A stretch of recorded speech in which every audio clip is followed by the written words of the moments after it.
I told you how I got interested in Crane. You tell me. I went to UCLA for English, and I dropped out after a year, and I went to acting school, and I had been acting professionally for maybe 4 or 5 years, and I was doing it's kind of incidental to the story, but I was doing a movie in New Orleans, and I think I was reading a lot of Harold Bloom.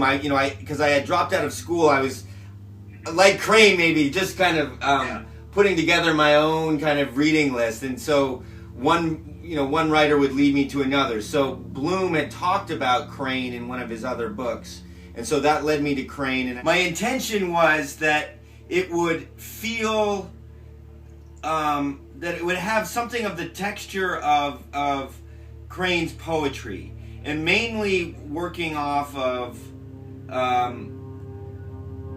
what he had written in that essay, General Aims and Theories, so that it wouldn't be a traditional biopic that,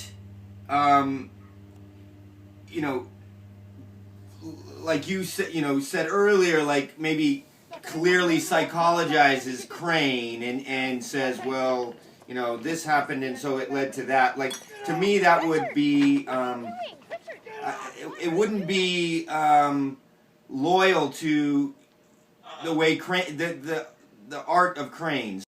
A very honorable motive. Yeah. Well, the a lot of the notes I got, I developed it at NYU in the grad school, and a lot of notes were like, well, it's where's the traditional kind of arc, or we need more traditional scenes or whatever. But I just kind of resisted that. Maybe I always thought about Crane maybe resisting criticism from people around him. Maybe he had more reason to resist. I don't know. Well, the thing is, if Crane, I think that narrative arc is there. To somehow turn his life into a conventional story without some kind of sense of formal discontinuity, without asking the reader or the viewer to take some leaps, you're not really in Crane's world, or not really in Crane's poetry.